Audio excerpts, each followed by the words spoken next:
Ok. Super. Hola, muy buenas tardes. Mi nombre es Isidora Brito. Les doy la bienvenida a la charla Perspectiva de Género y Soberanía Alimentaria. Esta es una iniciativa del programa de Bachillerato en Ciencias y Humanidades de la universidad y también del equipo de Revaloras, que está conformado por 3 académicos que hoy están presentes, Eugenia Dos Santos y Luis Sáez, que será nuestro moderador. Para dar inicio a esta charla le daré el pase de la palabra a la directora del programa, Marcela Orellana. Muchas gracias, Isidora. Bueno, muy bienvenidos a todos. Yo quiero felicitar a Eugenia Dos Santos y a través de ella a la Red de Recuperación y Valorización de Alimentos por organizar esta charla que pone sobre la mesa temas que, si bien son fundamentales para nuestros tiempos, no son necesariamente muy conocidos para todos. Yo creo que el difundir estos temas y enseñarnos a los que no sabemos, habla de personas generosas con la humanidad y con el planeta. Y realmente necesitamos de esas personas que no sean indiferentes a los problemas y que tengan intenciones de hacer, de acción. Yo espero que de esta reunión surjan ideas, iniciativas y, ¿por qué no?, nuevos contactos y quizás nuevos proyectos. A mí me parece que es una ocasión que entusiasma realmente. Junto con agradecer a todas las personas que están hoy día, quisiera saludar especialmente a los panelistas, señor Patricio Nayán Sandoval, coordinador regional de la Fundación Prodemu, y al profesor de bachillerato Juan Araya, y también al moderador, profesor Luis Sáez. Les deseo una tarde muy fructífera y ese es mi saludo cortito para todos. Muchas gracias. Gracias. Muchas gracias, Marcela. Bueno, también es importante mencionar que en esta charla está también presente la vocal de Sexualidad y Género, Belén Ramírez, que también va a dar unas palabras de inicio y va a saludar a la gente presente de hoy. Hola, ¿me escucho? Sí. Bueno, buenas tardes. Como bien dijo, yo soy Belén, representante de la vocalía de Género y Sexualidades en este momento. Y bueno, comenzar agradeciendo la invitación para ser parte de este conversatorio de una temática tan interesante e importante como es la perspectiva de género y también la soberanía alimentaria, como bien dice el título de este. Bueno, para mí y para la vocalía nos empezamos a cuestionar por qué era tan importante hablar de estas temáticas y llegamos a la conclusión que es de gran importancia, ya que las mujeres representan una gran parte de la fuerza laboral agrícola en el país y desempeñan un rol clave en la alimentación y en la producción de dichos alimentos. Es decir, estamos íntimamente presentes en etapas y ciclo de esta, como por ejemplo desde la forma más primitiva, que es la lactancia materna, hacia la producción, ensamble y conservación y producción de estos alimentos. Por lo tanto, es de gran importancia, como dije anteriormente, ya que estamos presentes en todas las etapas, en todos los procesos de dicha alimentación, pero no obstante este rol se sigue siendo invisibilizado o quizás aminorado, y es por eso que estas instancias nos hacen enriquecer el conocimiento y contribuir al progreso para que se siga progresando dentro de estas temáticas. Así Muchas que muchas gracias por esto, por la invitación y también por el espacio. Muchas gracias, Belén. Bueno, también quiero mencionar que está presente el presidente del Centro de Estudiantes de Agronegocio, Tomás Gallardo, que también va a saludar a la audiencia presente. Hola a todos, espero se encuentren muy bien. Primero que nada, agradecer la oportunidad de esta charla en la cual se comparte el conocimiento. Muchas gracias al programa de bachillerato, a Revaloras, la cual se deja el tema en la mesa sobre la importancia el rol de la mujer en el mundo de la agricultura. Nosotros como estudiantes y como carrera también tenemos que avanzar en este pensamiento actualmente en son de mejorar la calidad también del alimento en sí y bueno, el rol de la mujer también es importantísimo en la soberanía alimentaria y en la producción de los alimentos. Así que muchas gracias por la invitación y a los que están aquí por compartir sus conocimientos. Muchas gracias, Tomás. Bueno, ahora le voy a dar pase al ingeniero agrónomo Luis Sáez, que también es académico de la Universidad de Santiago, es parte de la Facultad Tecnológica y es investigador de los mercados locales y experto en pérdida y desperdicio de alimentos. Así que, Luis Sáez, muchas gracias por estar acá, le cedo la palabra y eso, gracias. Bueno, no, gracias a usted y muy contento, digamos, me siento como en familia y siempre lo digo, ¿no? Cuando hay gente agradable, ¿no? Es muy, muy entretenido hacer este tipo de trabajo. Bueno, ya tenemos, ustedes lo han dicho muy bien, todo el trabajo que se viene haciendo, valoro mucho, revaloro, ¿no? lo que estamos haciendo. La profesora Eugenia Dos Santos ahí ha sido un pilar fundamental, pero además la misma Isidora que le está conectando, el mismo Patricio, los estudiantes de ingeniería en agronegocio, son todos ellos de allá. Entonces, también es un placer, digamos, ver cómo ustedes han crecido, los que ya son profesionales, y los que están ahora en el centro de alumnos, que sé yo, cómo están haciendo funciones que realmente son interesantes, ¿no? Yo los felicito, digamos, mucho con esto. Siempre a tono de broma con los estudiantes de los centros de alumnos, siempre los molestábamos porque el primer centro de alumnos, o sea, el centro de alumnos lo primero que se le ocurría era hacer un partido de fútbol, de baby fútbol, digamos, ¿no? Y está bien, digamos, el deporte, ¿no? Pero de repente como que faltaban estos temas. Y ahí yo recuerdo Patricio Nayan fue uno de los impulsores de temas, llamémoslo así, importantes, que tienen que ver con la política pública. Y entonces felicito mucho que ahora ya venga como un profesional con vasta experiencia y además que nos va a hacer un gran aporte. Eso es lo primero. Y segundo, también, como digo, felicitar porque justamente está Revaloras lo que pretende es eso, ¿no? Concretamente al interior de la universidad mostrar cómo distintos investigadores, pero no solo los investigadores, digamos, ¿no? Distintos profesionales, los profesores, en fin, todos los actores nos podemos ir enredando, generando estas redes, digamos, que nos permiten pensar, eh, no sabemos primero qué vamos a hacer, digamos, pero se nos van ocurriendo cosas. Ya la directora de bachillerato nos decía, ¿no? Ojalá que salgan nuevos proyectos, nuevas iniciativas, seguro. Y eso es un poco lo que nosotros buscamos, una instancia donde podamos conversar de temas que nos parecen interesantes, normalmente vinculados a lo que nos interesa, que es la alimentación de la población, digamos, ¿no? Entonces, creo que es interesante. Ahora, el tema principal, digamos, de género, es más interesante todavía, y aquí, bajo riesgo de equivocarme, digamos, ¿no? Pero yo creo que este tema es muy relevante, no solo por la equidad de género, que puede ser muy necesaria, digamos, ¿no es cierto? Pero no es una concesión que se le hace a las mujeres en el tema de la soberanía alimentaria, es una necesidad.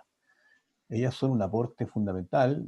Yo tengo bastantes años de experiencia, digamos, y en el fondo allí donde hay un mercado, allí donde hay alimentación, en fin, hay una mujer que a veces está menos visibilizada que los hombres, en fin, eso hay que mejorarlo, pero son importantes. Me ha tocado estar en otros países y las lideresas, digamos, son clave detrás de esto. Cuando uno quiere hablar de un mercado local, de un circuito corto, tienen que estar las mujeres, digamos, ahí.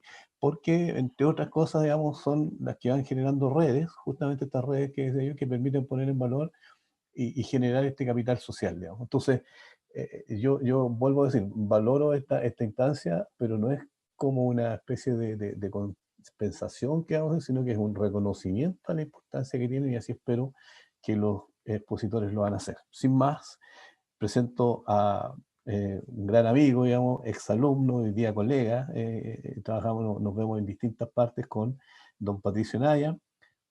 Yo aquí en la presentación que tengo, la estoy leyendo, no dice, pero él es un chilote de corazón y mucho orgullo, y por lo tanto yo valoro también eso. Máster en Innovación y Emprendimiento, ingeniero en agronegocios, con diplomado en Género y Políticas Públicas. profesional con 15 años de experiencia en agricultura familiar y cooperativismo, con énfasis en temas de asociatividad, desarrollo comercial, marketing, valor agregado y gestión estratégica. Y ha trabajado muy de cerca con las organizaciones campesinas en diseño e implementación de políticas públicas para el sector.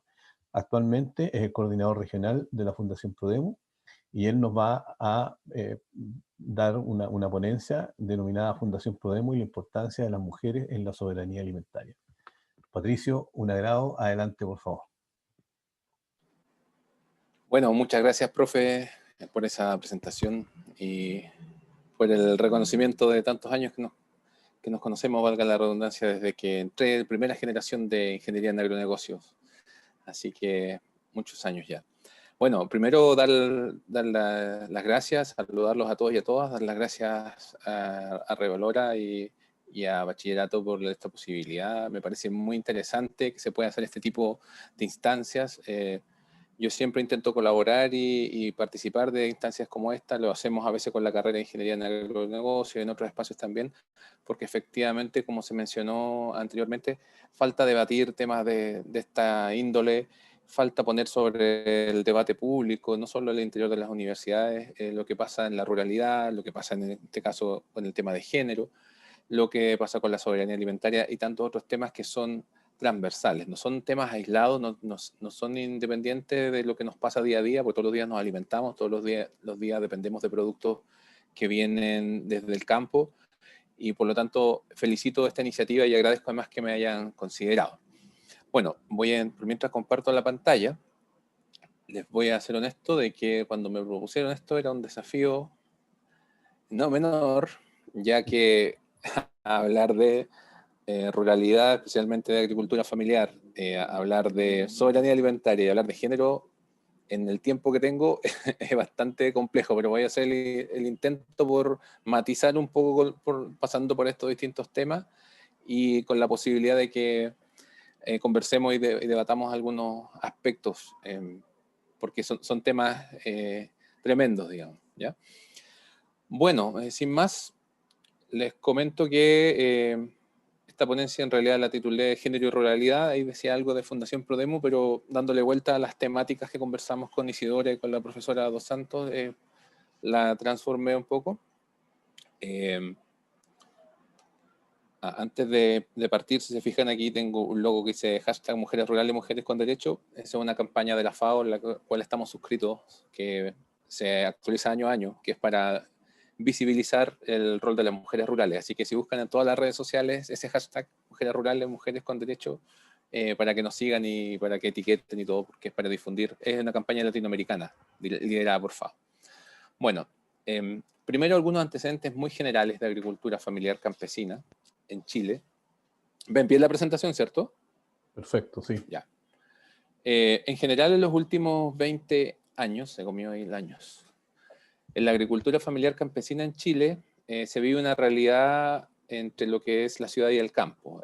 Hace 50 años, o cuando se produce la reforma agraria, la ruralidad era totalmente independiente de lo que era el mundo urbano. Actualmente, desde hace 20 años, se conectan más el campo con la ciudad, dado que hay muchos mejores caminos, dado de que por el tema de los estudios de los niños y por diversos otros factores, por el acceso a vehículos por parte de los productores, se desdibuja un poco esto y, como dice ahí, el concepto de campesino actualmente vive un tercio de las explotaciones no tienen residencia permanente, o sea, no viven en el campo. Un tercio de las explotaciones, porque si lo vemos aquí en la zona central, puede tener el campo en Melipilla, en el sector rural, pero vive en Melipilla urbano, porque le queda cerca, se puede trasladar, y eso ha ido desdibujando también desde el punto de vista social y cultural lo que es el campo, que también es interesante para lo que vamos a ver después.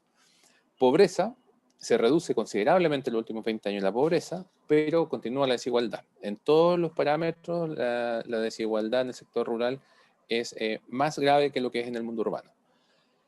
Otra cosa importante es que la multiactividad crece. Generalmente antes los productores campesinos y productores se dedicaban a ciertos rubros específicos, pero ahora tienen de todo un poco, como se dice. Más del 50% de las explotaciones declara generar menos del 25% del ingreso del predio. Además, esto le añade otro tema, que además la gente trabaja. Entonces tiene distintos rubros y al mismo tiempo multiactividad. Entonces antes el agricultor se dedicaba a producir trigo, se levantaba y trabajaba todo el día y toda la temporada solo en trigo. Ahora tiene trigo, tiene animales, tiene huerta, pero además trabaja afuera. ¿Ya? Eso también va cambiando figuras sociales y culturales del campo. Los jóvenes, si bien en los últimos 20 años es mayor el nivel de educación que hay en los jóvenes rurales, pero tienen poco espacio en el medio rural, por lo tanto migran. Entonces esa inversión que se hace en que los jóvenes se preparen, no queda en el campo y se pierde y van a trabajar a otros lugares. Y por lo tanto el campo, como ustedes bien sabrán, se está envejeciendo. Luego las mujeres, se feminiza el campo. Actualmente un 30% de las explotaciones tienen jefatura femenina. Jefatura, no necesariamente propiedad de la tierra. Jefatura, ¿por qué? Porque los hombres, ya sean maridos, pareja o el hombre que se encargaba antiguamente de la casa, migra por temas laborales a trabajar en el norte en la minería, aquí en la zona central a trabajar en construcción y en otro tipo de cosas. Y son las mujeres las que, incluso por estudios, son las mujeres las que se quedan a cargo del campo. Y también otro tema importante, que la mano de obra, por lo mismo que no hay jóvenes, disminuye. Y cada vez más cara la mano de obra, es más escasa, y eso hace que se reduzca el tamaño promedio de los hogares y por tanto de la explotación, porque antes trabajaban todos, había mayor cantidad de hijos por familia y trabajaban todos en el predio familiar, por lo tanto se podía cubrir una extensión mucho más grande. Ahora no, ahora en el campo hay 2 o 3 personas viviendo en cada casa y toda la mano de obra para la cosecha tienen que contratarla afuera y a veces los costos no alcanzan para cubrir eso. Entonces, eso también, como digo, todos estos elementos son importantes de conocer desde la mirada social y cultural. Adentrándonos ya en el tema de género, algunos conceptos preliminares esenciales. Ustedes yo sé que manejan esto, pero es como para ir dando contexto, que obviamente se sabe que no es lo mismo género que sexo biológico.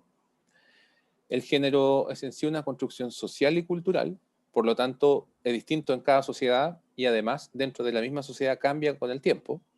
¿Ya? Y esta definición de género atribuye y normaliza roles para hombres y mujeres. O sea, tú naces biológicamente hombre o mujer en una sociedad X, en una época X, y inmediatamente se te van a atribuir y se van a además normalizar roles que tú tienes que cumplir por ese sexo biológico. Pero como vimos anteriormente, no es lo mismo, género y sexo biológico. Pero es importante saberlo, porque efectivamente desde ahí es donde nacen las desigualdades y distintos otros elementos que vamos a ver más adelante. En general, de las distintas definiciones de género que hay, puse esta, ¿por qué puse esta? Porque es la más neutra, porque es la de la OMS. Entonces hay definiciones de todo tipo, pero esta es la de la OMS, entonces de alguna otra forma la definición oficial. Pero ya habla de lo que les mencionaba. Se refiere a los conceptos sociales de las funciones, comportamientos, actividades y atributos que cada sociedad considera apropiada para los hombres y mujeres. Y lo interesante de esta definición, que además le incluye que las diferentes funciones y comportamientos pueden generar desigualdades de género. Y obviamente dice favorece sistemáticamente a uno de los dos grupos, pero ya sabemos cuál es el grupo favorecido. Esto es interesante porque, como digo, un organismo como la OMS que tenga esta definición valida mucho más que si yo, por ejemplo, voy a poner una definición de un movimiento feminista, alguien puede decir, ya, pero eso está cargado para un lado. Puedo dar una definición académica y alguien me puede decir, ya, pero no es realista. Bueno, esta es la definición de la OMS. Entramos a ver lo que son las mujeres rurales en Chile. Si voy muy rápido me dicen, es que me preocupa el tiempo. No, dale, estamos bien. Mujeres rurales en Chile, algunos elementos. Yo les mencionaba anteriormente de que uno de los principales problemas que hay es la invisibilización de la mujer rural, ¿cierto? Bueno, ¿por qué digo esto? Porque aquí parto con el dato de que en Chile 1.085.000 mujeres viven en sectores rurales, dato oficial Ministerio de Agricultura. Pero ese dato no es verdad, porque si sabemos, según el censo, que hay 18 millones de chilenos, y así, a ojo, uno sabe que más o menos la mitad de la gente vive en el campo, son 9 millones de chilenos, y que las mujeres son 51% versus 49% en Chile. Si hay 9 millones, deberían ser 4,5 millones al menos de mujeres. Y la cifra oficial es 1.085.000. Ese es el dato oficial del Ministerio de Agricultura. ¿Por qué digo esto? Porque en general en Chile no hay datos de mujeres rurales. Estos datos son estimaciones, basado en el censo de 2007, pero que el censo de 2007 no registraba mujeres. Simplemente registraba al jefe o jefa de explotación y ahí hacían algunas preguntas, pero no está cruzado con el censo, porque el censo de población no define esto. ¿Por qué? Porque no hay definición de qué es rural en Chile. ¿Ya? Eso es una de las cosas que se está trabajando. Todavía en Chile no se define qué es rural. La OSDE está presionando a Chile para definir qué es rural. Pero como no está definido qué es rural, menos aún vamos a definir cuántas mujeres rurales hay. Entonces, yo parto con esto porque la invisibilización parte de ahí. Si decimos que son 1 millón de mujeres, cuando en realidad son 4 millones o 5 millones, ya la estamos minimizando. ¿Ya? Bueno, de la información oficial, 130.000 mujeres tienen trabajo en la agricultura. También es un dato minimizado, porque las 130.000 son las que aparecen en los sistemas, las que tuvieron alguna cotización o algún contrato de trabajo, y sabemos que en la realidad en el campo eso no es lo que ocurre regularmente. Por lo tanto, 130.000 mujeres. En la agricultura familiar, estos sí son datos de otras fuentes, de las organizaciones. La agricultura familiar campesina en general, no solo mujeres, abastece a la población teniendo cerca de un 70% de participación. Aquí es importante saber que el dato exacto de esto no existe porque son datos que no se levantan. Estos son también estimaciones, pero son mucho más realistas porque se miden por medio de los canales de comercialización. Aquí el profesor Luis Sáez quizá me puede colaborar porque efectivamente lo que se mide muchas veces es la producción primaria. Las manzanas, las peras, las naranjas que se producen. Pero ya con un pequeño grado de transformación ya no se considera el origen. Entonces, si venden una lechuga que viene cuarta gama, viene picada, aunque esa lechuga haya sido de lámpara de un pequeño productor, ya no cuenta dentro de la estadística oficial de producto de la agricultura familiar. ¿Y por qué es importante saber esto? Porque como vamos a ver la soberanía alimentaria, saber de que al menos el 70% de la comida lo producen los pequeños productores en Chile, es un dato relevante, muy relevante. Bueno, también, según el censo del 2007, agropecuario, un 27% de las explotaciones agrarias y forestales son dirigidas por mujeres. Esto, como les decía, desde hace más de 10 años, el nuevo censo agropecuario se va a hacer recién en el 2021, y se logró, eso sí, que se incorporen algunos elementos de género. Se espera que este censo agropecuario pueda medir algunos elementos, ¿ya? Pero eso es lo que hay. Y las trabajadoras agrícolas, supuestamente, considerando las temporeras, son 133.000, pero las temporeras son las que menos tienen condiciones laborales y contratos. Y esos son datos oficiales de ODEPA, del Ministerio de Agricultura. Bueno, desde el punto de vista productivo y laboral, las mujeres productoras históricamente en Chile han tenido brechas, ¿cierto? Y que se han visto acrecentadas en el mundo rural. Sabemos que en el mundo rural el machismo y las brechas entre hombres y mujeres son aún mayores, ¿cierto? Es aún peor que lo que pasa en la ciudad. Y dentro de esta brecha, las principales limitantes que se encuentran, primero, es la generación de los recursos propios y sustento autónomo de las mujeres, lo que se llama la autonomía económica.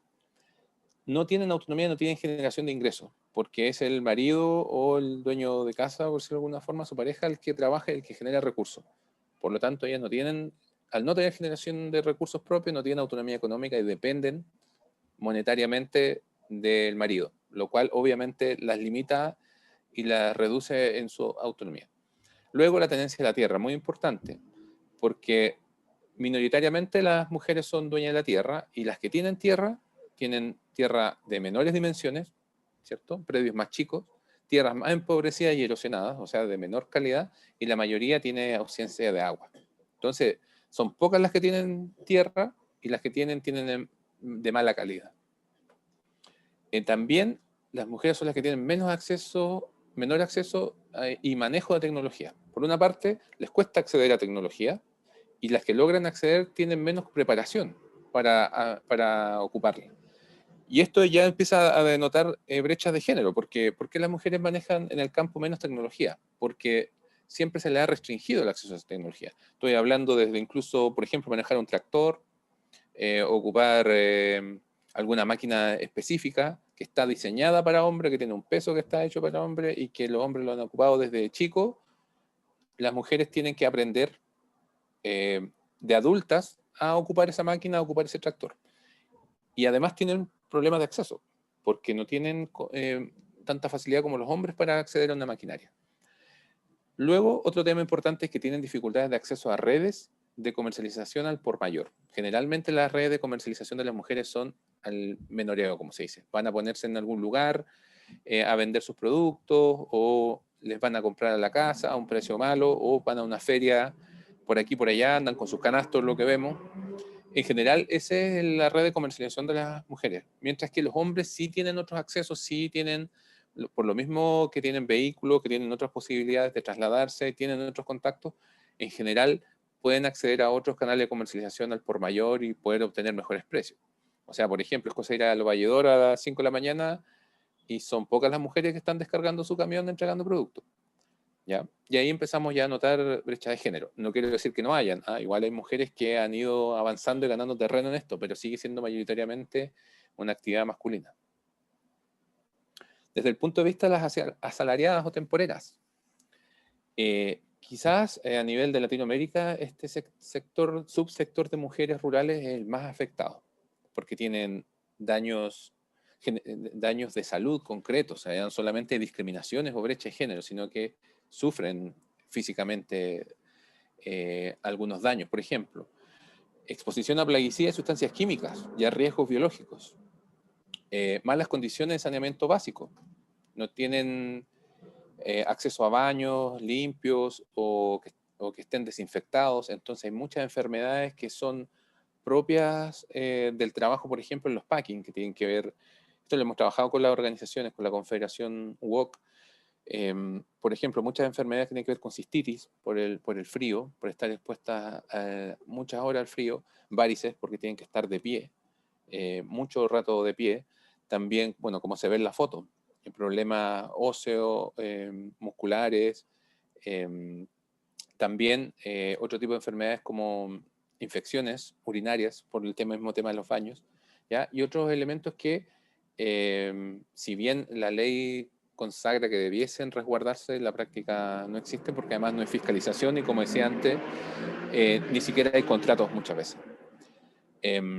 La modalidad de contrato, bueno, las jornadas jornadas de trabajo extensas, eso también afecta porque las jornadas son por turnos, a veces hasta de 12 horas, entonces estar trabajando en esas condiciones y como se les paga por caja o por producto terminado, no descansan. Entonces están dándole y al final se terminan enfermando.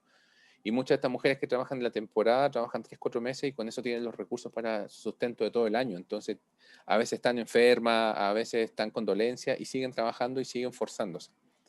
Y además están los otros trabajos que son la intemperie, como el mismo de la foto, donde generan todo el tema de quemaduras por sol, exposición a químicos y un montón de otros elementos que, bueno, ustedes deben conocer también. Los contratos son temporales, pago a trato, también se les paga al día por caja. Y otra cosa importante, que los salarios por hora en la agroindustria son superiores al salario mínimo en Chile, pero a pesar de esto las mujeres reciben en promedio un salario inferior que los hombres, ¿ya? Y luego 1/3 de las empresas silvoagropecuarias usan la subcontratación. Y por lo tanto estas subcontrataciones generalmente son de manera informal. Y como dice ahí, son un 39, un 38% cuando se contrata directamente en la empresa. O sea, hay un 60% de contratación que se va por otro lado, que es indirecta. Y ahí puede pasar de cualquier cosa, desde el problema en el transporte, que las cargan en un camión, o en una camioneta chica van 30 mujeres apretadas, han habido accidentes. Bueno, todo ese tipo de problemas donde ya empezamos a ver que las brechas no solamente tienen que ver con discriminación del punto de vista social o económico, sino que ya es física, atenta contra su salud. Estamos hablando de derechos humanos en el fondo. Bueno, también de algunos datos de la CACEN, existe una pobreza multidimensional. Un 37,1% de las mujeres residentes en las zonas rurales perdón que se me borró ahí. pertenecen al estrato de la pobreza, entran, digamos, dentro de la pobreza multidimensional en el sector rural, perdón, y de ellas un 11,4 se encuentra bajo la línea de la pobreza. Pobreza multidimensional, la pobreza, ustedes saben que no solamente tiene que ver con los ingresos, tiene que ver con acceso a educación de salud, vivienda. Multidimensional, un 37,1 son del mundo rural, y de ellas un 11,4 están además bajo la línea de pobreza, o sea que tienen menos recursos que lo que se requieren para considerarse que no es pobre. Un 11,4. La escolaridad. Solo 1 de cada 10 alcanza los 13 años o más de escolaridad. Los 13 años implican hasta cuarto medio. Solamente 1 de cada 10 o un 10% de las mujeres rurales termina cuarto medio o más. ¿Ya? Y coincide con el porcentaje de analfabetismo, que hay un 10% aún en Chile de analfabetismo en el mundo rural, en las mujeres. Y otra cosa importante que también está invisibilizado, que ustedes habrán oído hablar de la doble jornada laboral en las mujeres urbanas. En el mundo rural incluso es hasta triple jornada laboral, porque además de las tareas del hogar y cuidado de otros y otras, que esto ya es un rol de género impuesto, lo que hablábamos antes, porque no tiene por qué ser la mujer la que hace eso, pero así ocurre. Además se encargan de sus cultivos, generalmente huertas, que además son para el consumo familiar muchas veces y se venden los excedentes, y además tienen algún emprendimiento o trabajan fuera del hogar, entonces tienen 3 jornadas laborales. Bueno, ¿cuál es el aporte de las mujeres rurales? Vimos que están invisibilizadas, que son un sector bien maltratado, pero así todas las mujeres rurales tienen un gran aporte a la sociedad, a la economía, a la cultura, y que aquí mencioné solo algunos para no extenderme, pero por ejemplo, yéndonos dentro ya de la lógica de la soberanía alimentaria, las mujeres rurales aportan un valor patrimonial que no es reconocido. Primero, que ellas son las que preservan y transmiten la cultura y las tradiciones. Son las mujeres rurales las que manejan las historias, las que le cuentan a los niños las historias, las que van traspasando cómo se hacen las cosas, si hay alguna ceremonia, si hay algún ritual, si hay algún proceso social, es la mujer rural la que lo organiza y la que la desarrolla. Y mucho de esto tiene que ver con la tradición oral de los pueblos originarios también. Es la mujer rural la que hace eso. Y si no está esto en los territorios, no hay sector rural campesino. O sea, si ponemos a puros hombres en el campo, tenemos una exportadora. Producen, tienen la fruta, pero no hay cultura. ¿Me entienden? Es un lugar para ir a una fábrica. Pero las mujeres rurales le dan este otro carácter. También es muy fundamental, especialmente en Chile, que las mujeres guardan semillas y con esto han podido preservar técnicas de producción y además la genética de estas semillas, que incluso ahora recientemente, hace pocos años, se está volviendo a rescatar estas semillas por el mismo INEA y por otras entidades, porque antes siempre se avanzaba en la lógica de la semilla genéticamente modificada o la semilla más eficiente o la que tiene menor costo, pero se dejan de lado otros atributos nutritivos y sanitarios incluso, y se ha estado rescatando todo lo que es la semilla autóctona, y cuando se empezó a buscar, los investigadores llegaron a las guardadoras de semillas. Y también otra cosa importante, que las mujeres, esto es un dato de Latinoamérica, producen entre el 60 y el 80% de los alimentos, ¿ya?, de los países en desarrollo. Esto, y mira, y a nivel mundial, la mitad de todos los alimentos a nivel mundial lo producen las mujeres. Por lo tanto, son muy importantes para la seguridad alimentaria. Es un dato de la FAO. Desde el punto de vista de los negocios y cómo comercializan las mujeres, hay algunas barreras. Por ejemplo, la dualidad del negocio con las tareas domésticas. Porque independiente de que, como mencionábamos, las tareas domésticas son atribuidas solamente por el género como una condición cultural, finalmente una mujer que decide emprender termina teniendo que manejar las dos cosas.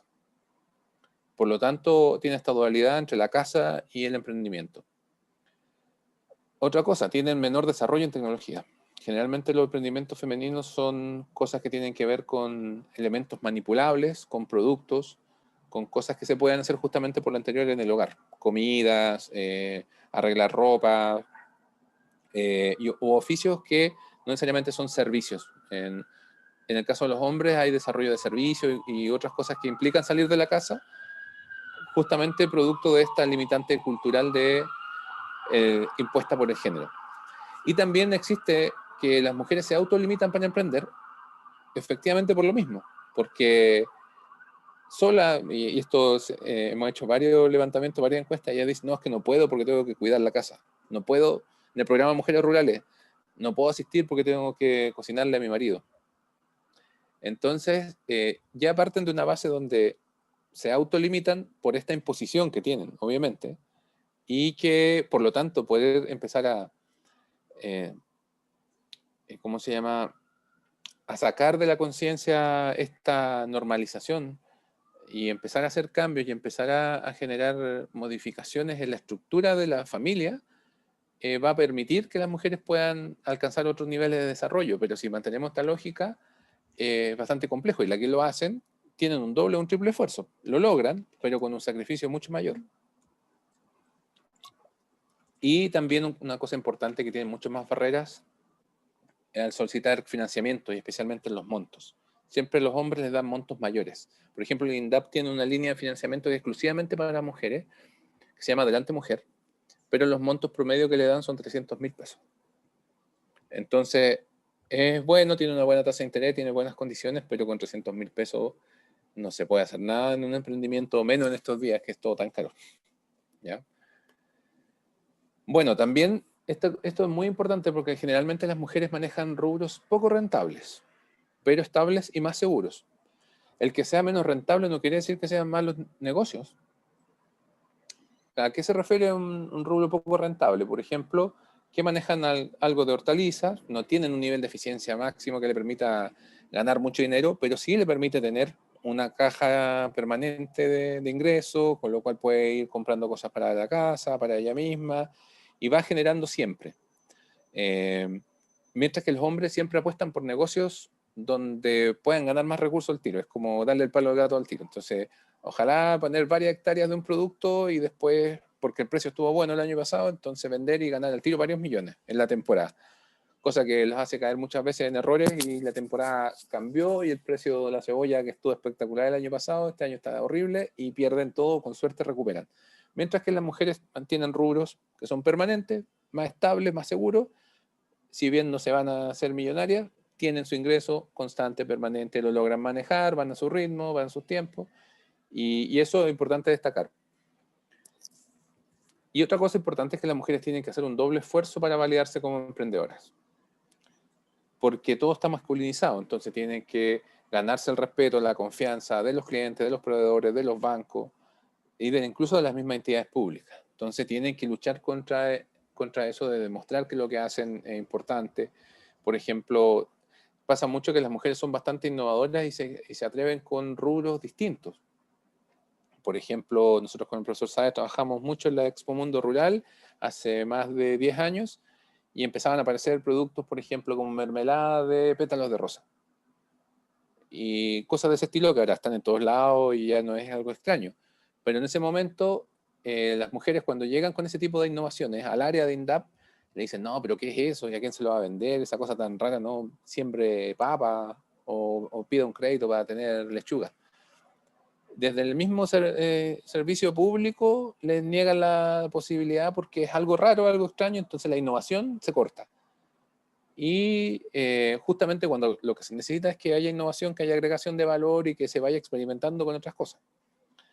¿Ya? Las mujeres también tienen menos conocimiento y menos manejo de información.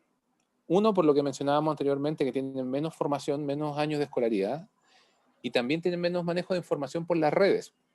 De redes de personas me refiero, o de empresas, porque los hombres tienen más redes. Entonces, como el hombre sale más, se relaciona con más gente, el mismo tema de salir a comercializar a más distancia, le permite, por ejemplo, el que viene al valledor tiene una cantidad de información que no tiene la persona que está en el campo, porque sabe de precios, sabe cómo se están moviendo las cosas, sabe lo que está faltando, tiene un manejo de información distinto. Entonces, obviamente, la mujer que tiene menos datos, menos información, le va a costar más emprender. Bien, esto viene a grandes rasgos porque me pidieron que lo comente. Yo soy coordinador nacional del programa Mujeres Rurales, que es un programa que ya tiene 28 años. Opera, ¿por qué lo menciono? Porque es el único programa enfocado netamente, la única política pública enfocada directamente en las mujeres rurales en Chile. Hace ya 28 años. Es un convenio de colaboración entre el INDAP y Prodemu. El INDAP nos entrega por medio de un convenio los recursos cada año y nosotros como Prodemu administramos ese fondo a nivel nacional. Está orientado a mujeres pertenecientes a grupos indígenas y o de agricultura familiar de Chile. A la fecha han pasado más de 33.000 participantes. El presupuesto anual este año llegamos cerca de los 2.900 millones, que es muy poco porque es el 1% del presupuesto de INDAP. ¿Ya? Y eso es lo que está dedicado para la mujer rural, el 1%. Tenemos presencia en 15 regiones, solamente no estamos en Magallanes, en las demás 15 sí estamos. Y lo interesante de este programa es que no solamente ve la parte productiva, nosotros apoyamos lo técnico, las mujeres trabajan en grupos donde definen un rubro, se le apoya técnicamente, se le entregan recursos por 3 años, pero además tiene un enfoque en la reducción de brechas de género del mundo rural. Les hacemos capacitación en empoderamiento personal, donde las mujeres conocen todos sus derechos, trabajamos temas de autoestima para justamente ir paleando las brechas que veíamos antes. Se trabajan con ellas sus autonomías. Nosotros partimos de la base de 3 autonomías: la autonomía económica, la autonomía física y la autonomía política. Desde esas lógicas se construyen los contenidos y se va trabajando con ellas y se les va empoderando. Además tienen capacitación en desarrollo organizacional para que vayan trabajando sus agrupaciones y además en el tema de gestión, para que ellas vayan gestionando su emprendimiento, su negocio. Y como ya les mencionaba, este programa es único en Chile y en Latinoamérica hasta el momento. Se han hecho algún experimento en Guatemala, entiendo, y en Perú, pero han sido proyectos. Este programa, la relevancia que tiene es que desde la mirada del enfoque de género ha ganado bastante reconocimiento, bastantes premios, y lo principal, entiendo que aquí hay una ex participante del programa, lo principal que valoran las mujeres cuando egresan no es necesariamente el rubro que trabajaron ni lo que comercializaron, sino que justamente el empoderamiento con el que salen, la posibilidad de enfrentarse a un cliente, de instalarse a vender, de poder desarrollarse como persona. Y eso es súper importante porque eso transforma su familia, transforma su localidad al juntarse con las vecinas y va transformando entornos.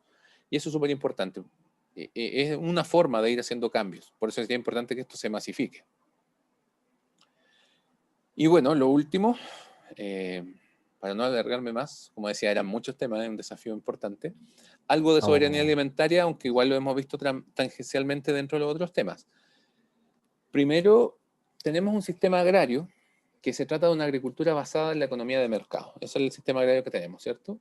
Que además es financiera y monetaria, que se desarrolla por los hombres en el ámbito público, ¿cierto? Son principalmente los hombres los que mueven la agricultura en el ámbito público y que se rige por la lógica de la acumulación con el único objetivo de obtener beneficios. Y ya está desligada de la función principal de alimentar. Entonces, el sistema agrario que tenemos es extractivista, no es sustentable, y todo lo que ya sabemos, y lo que interesa es acumular recursos. Importante que en el ámbito público son los hombres los que aparecen siempre. Pero por detrás se sustenta en una economía doméstica de los cuidados y de la afectividad que lo desarrollan las mujeres en el ámbito privado. Y este rol está invisibilizado y obviamente no está valorado. Incluso algunos hablan de que debiese tener una remuneración, porque si no es por la labor de cuidados de la mujer que hace con la familia y con el entorno, los hombres no podrían salir a trabajar y hacer el trabajo que desarrollan. Y entonces cuando ellos ganan los recursos y llegan a la casa, los recursos no son de ellos, los recursos debiesen ser de la familia, pero obviamente en la práctica ellos, como reciben la plata, ellos siguen manteniendo la autonomía y no la sueltan, ¿ya? Pero si le sacamos a todas las mujeres y le sacamos todo el cuidado de las familias, los hombres solos no podrían hacerse cargo del desarrollo de este sistema, que además, como digo, no es sustentable. Por eso que es importante ir viendo temas de la soberanía alimentaria. En la historia fueron los hombres quienes en gran medida transformaron la actividad agraria. Esto es en lo público, en lo visible, porque sabemos que fue en conjunto. Mientras que las mujeres siguieron desarrollando actividades campesinas más pequeñas, digamos, por el trabajo relacionado con el sustento de la familia y los cuidados. O sea, en el fondo los hombres salieron y se expandieron y hicieron crecer esto, salieron de la casa y fueron más allá, pero las mujeres siguieron haciendo lo que pudieron desde la casa, manteniendo una función social, ambiental, cultural y productiva. Entonces, si bien esto es una tremenda inequidad, al menos logra rescatar el valor de que la mujer mantiene el sistema ambiental, cultural y productiva en el medio rural. Porque aunque sea por medio de sus huertas, siempre existe una producción que generalmente es para alimentación del hogar, y como digo, con venta de excedentes.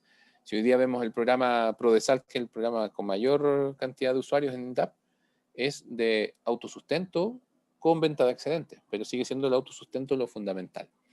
Bueno, y dentro de esto la mujer rural entonces constituye uno de los pilares fundamentales para la construcción de soberanía alimentaria y seguridad alimentaria.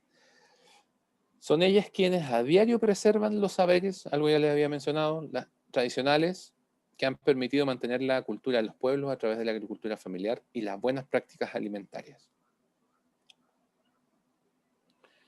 Como definición, la soberanía alimentaria entonces es el derecho de los pueblos, de sus países o de sus uniones de estados a definir su política agraria y alimentaria.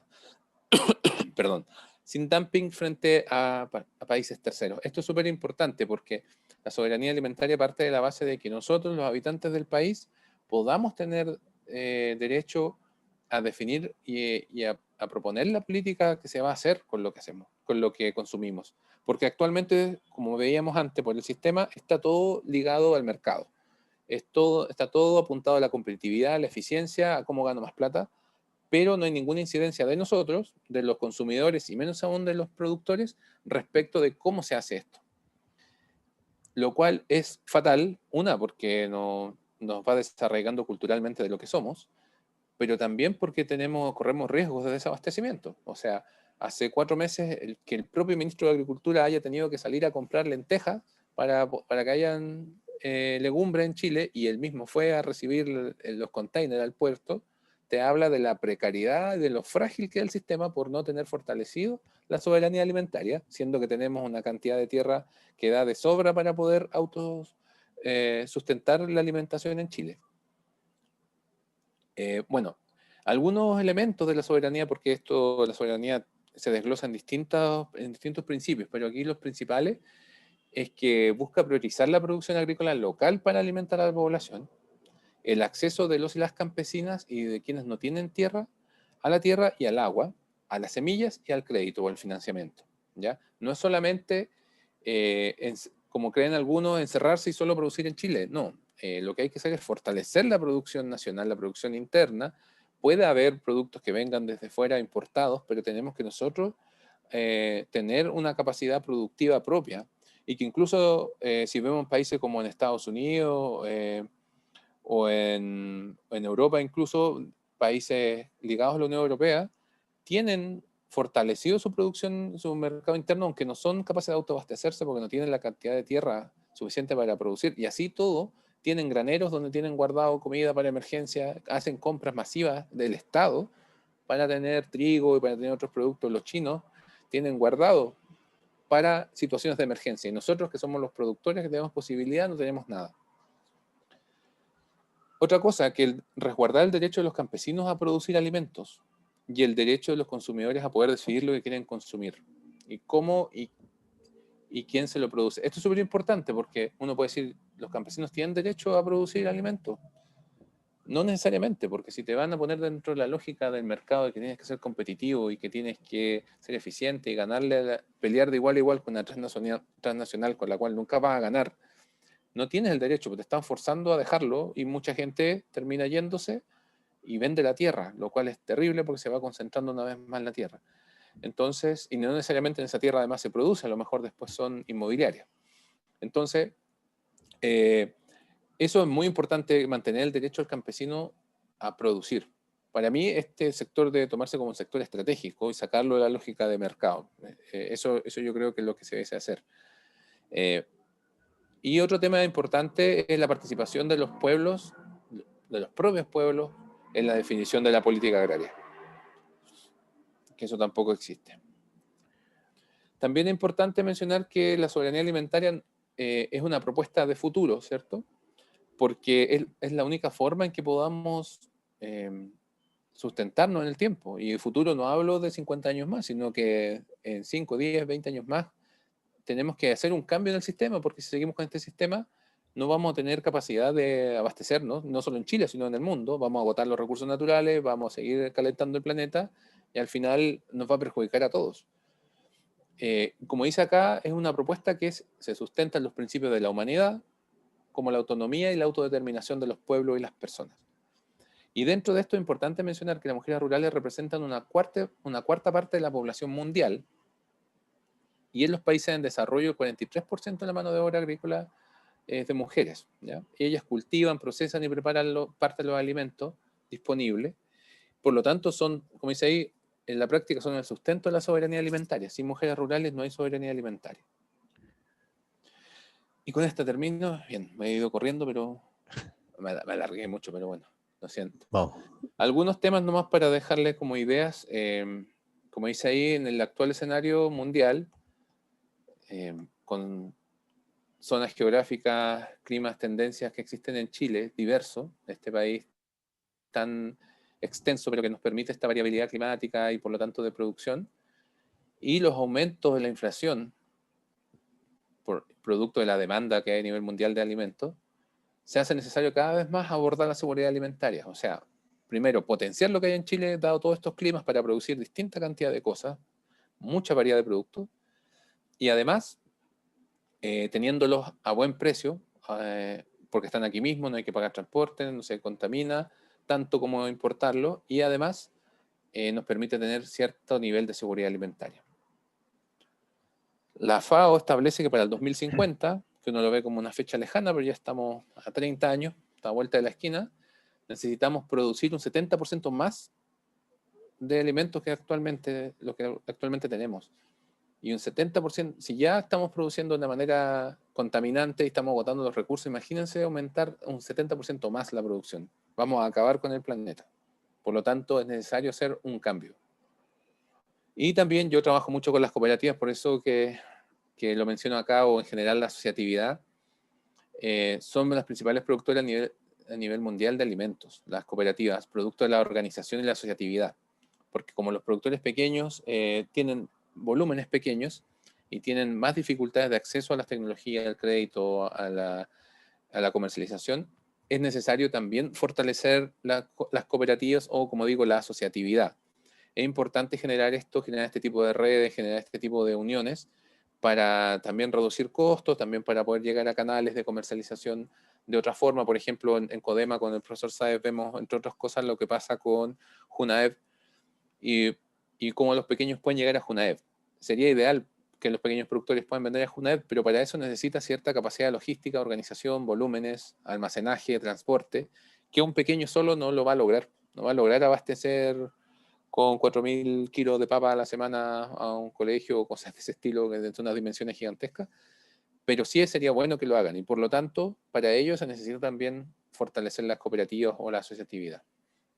Y finalmente, lo dejo para el último, un dato muy, muy importante de la FAO, que si las mujeres rurales tuvieran el mismo acceso a las políticas públicas y en las mismas condiciones que los hombres, se podría producir alimentos para 150 millones de personas más en el mundo.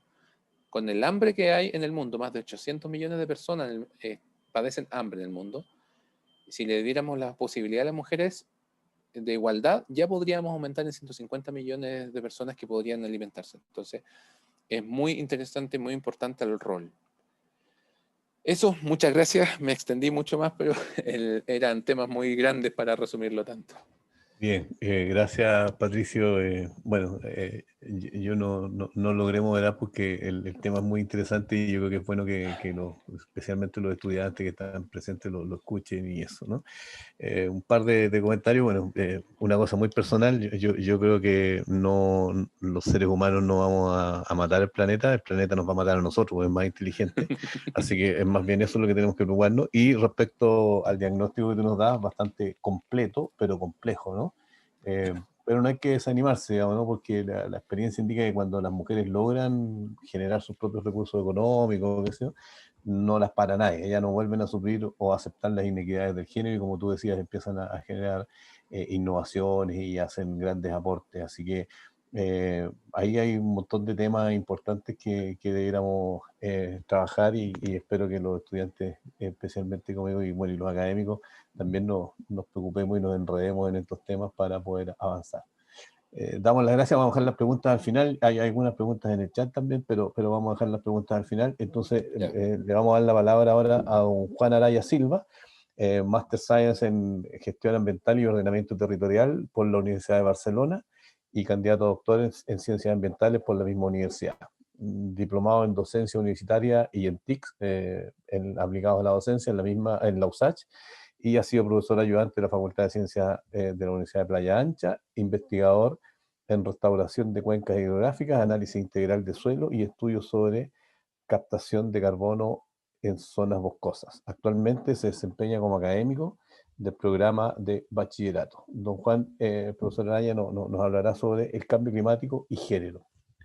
Profesor Araya, por favor, adelante. Muchas gracias, profesor. Doctor, no candidato. Bueno, lo pusieron, bueno, por favor, lo pusieron ahí como C. Sí. Bueno. Sonó bastante bien después del 2016. Y vale decirlo porque además es muy costoso lograr esos grados, así que felicitaciones y muy bien. Entonces, doctor en Ciencias Ambientales por la Universidad de Barcelona. A ver, bueno, antes de comenzar, bueno, debo decir que cuando la profesora Francisca me invitó a tomar este tema, me sentí, digamos, bastante bien en realidad, porque es un tema transversal, pero que un hombre, digamos, le hablara de género, chuta, podía sonar un poco raro. Pero las mujeres organizaron este simposio, así que eso es lo que puedo decir a mi favor. A ver, y bueno, entrando ya en materia, este tema en realidad de lo que es género y cambio climático, bueno, trabajo mucho en la problemática de cambio climático, por eso tuve la profesora Santos, digamos, me invitó, digamos, a hablar a este conversatorio. El tema en realidad tiene diversas aristas, se le puede atacar, digamos, desde distintos puntos de vista. Es en realidad, digamos, un problema interdisciplinario, multidisciplinario y transdisciplinario. Por lo tanto, hay diversas formas, digamos, no solamente de estudiarlo, sino que también de explicarlo. El campo epistemológico que tiene detrás es bastante amplio. Así que yo en este caso me voy a remitir a hablar exclusivamente desde los números. Por lo tanto, quiero hablar desde una lógica más un poco científico-técnica. Entonces, para demostrar la existencia real del problema con datos validados y con datos duros. Por lo tanto, quiero enfrentarlo de una manera un poco más cuantitativa.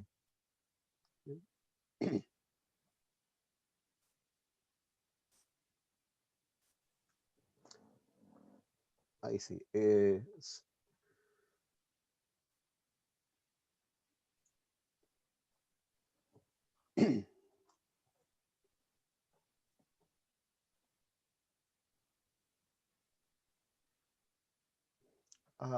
¿Se ve la presentación? Sí, perfecto. Perfecto. Bien. Respecto a lo que es género y cambio climático, insisto, se puede abordar desde muy diversas áreas y de distintas disciplinas, sean o no científicas, tanto de las ciencias duras como de las ciencias sociales. Pero antes de eso me gustaría partir con un pequeño dato, una pequeña información histórica, ¿ya? A ver, una cosa que no mencioné en mi presentación. Estos tópicos, nosotros con la profesora de Santos, los abordamos en la unidad de cambio climático, específicamente en la asignatura de tecnología que dictamos en el ramo de bachillerato, así que probablemente sea muy familiar para muchos de nuestros exalumnos que ahora están presenciando. Bien, a ver, cuando hablamos de lo que es los conceptos tanto de feminismo como machismo, existe erróneamente el concepto que el machismo es algo estructural en la sociedad. Porque si nosotros analizamos cuál era el rol de la mujer en la Europa antigua, específicamente durante los pueblos celtas, nos damos cuenta que las mujeres tenían una participación mucho mucho más importante y más primordial de lo que habitualmente se piensa. ¿Por qué? Porque las mujeres en la Europa antigua eran quienes tenían a su cargo la dirección de la cooperatividad de la tierra. Son ellas las que tenían a su cargo, por ejemplo, el traspaso de la sabiduría antigua. Todo lo que eran los conocimientos ancestrales, los conocimientos históricos, los conocimientos astronómicos, se pasaban de madre a hija, de generación en generación, de manera oral. Por lo tanto, la mujer tenía un rol no solo importante, sino que preponderante, era clave en los antiguos pueblos que conformaban la Europa antigua, principalmente en los llamados pueblos bárbaros, por ejemplo, los godos, los celtas, los germanos y principalmente los que vivían en Britania. Recordemos que fueron muchas reinas las que hicieron frente a la dominación del Imperio Romano cuando éste atacó Britania. Sin embargo, vemos después que el rol de la mujer se minimiza, principalmente por la implantación del sistema, en este caso, del sistema católico, o en este caso todo lo que es el origen judío-cristiano, donde ahí el rol de la mujer se minimiza. ¿Y qué tenemos? Tanto la nobleza como el clero ya tienen como función eliminar todo vestigio de la antigua cooperatividad que existía en la tierra. Y por supuesto, tenían como fin eliminar todo el pensamiento antiguo mediante la caza de brujas. Por lo tanto, cuando la Iglesia Católica comienza la cacería, la tristemente célebre cacería de brujas en la Europa antigua, tiene como único fin eliminar todo vestigio antiguo y eliminar todo atisbo referente a los sistemas de cooperatividad que existían o que venían desde la Europa antigua. Por lo tanto, ahí tenemos lo que se denomina uno de los 4 grandes genocidios epistemológicos. Recordemos que la quema de libros ha sido uno de los grandes puntos mediante los cuales una civilización finalmente termina acabando con otra. Lo tenemos con la quema de la Gran Biblioteca de Granada, por ejemplo, cuando finalmente los moros son expulsados de la península ibérica. O tenemos la quema de los códices mayas por Francisco de Landa. Y en este caso se hizo exactamente igual, ya que los libros eran las mujeres mismas, finalmente la gran mayoría fueron quemadas en la hoguera. Por lo tanto, vemos con esto que el machismo propiamente tal es implantado, en este caso, por una lógica judeo-cristiana, absolutamente distinta a lo que existía en la Europa antigua.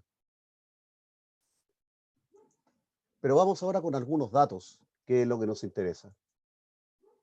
Por ejemplo, según el reporte del PNUD, ¿qué porcentaje de los 1.300 millones de personas que viven en condiciones de extrema pobreza son son mujeres y niñas? Aproximadamente el 70%. ¿Qué porcentaje de mujeres tienen tierra a su nombre a nivel mundial?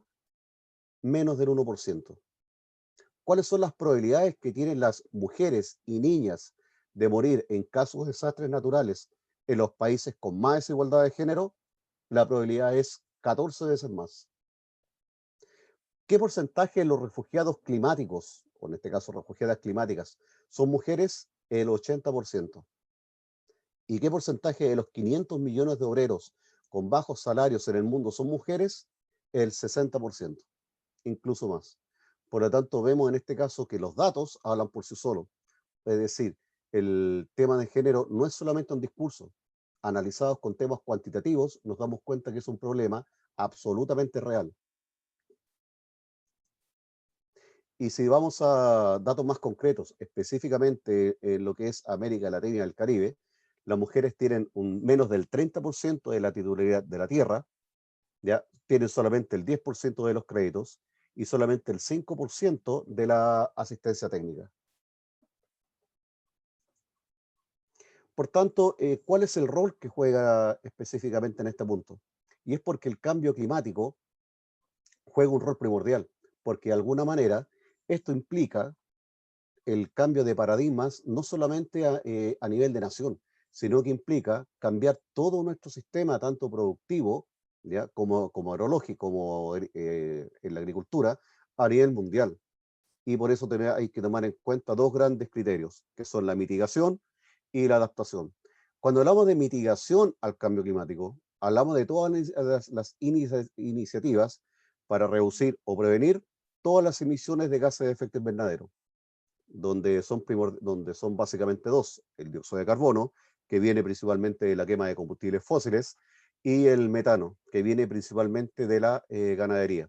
Hay muchos gases más tienen una proporción de calentamiento mucho más alto que el dióxido de carbono, pero para menos mal que están en muy baja proporción en la atmósfera. En realidad, menos del 2%.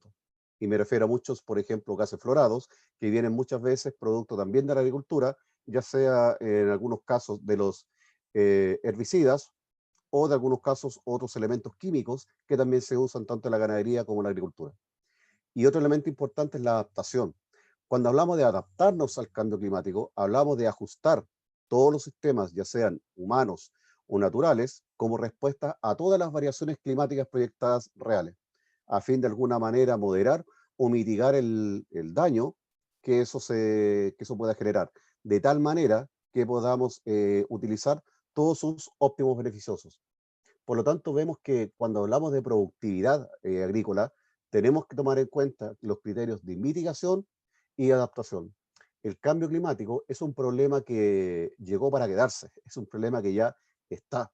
Por lo tanto, de alguna manera, toda su paradigma, de alguna manera, los daños o los elementos presentes que van a estar ahí en materia de productividad agrícola, tienen que estar presentes en lo que la parte, no solamente de la parte rural, sino que toda la parte productiva se refiere.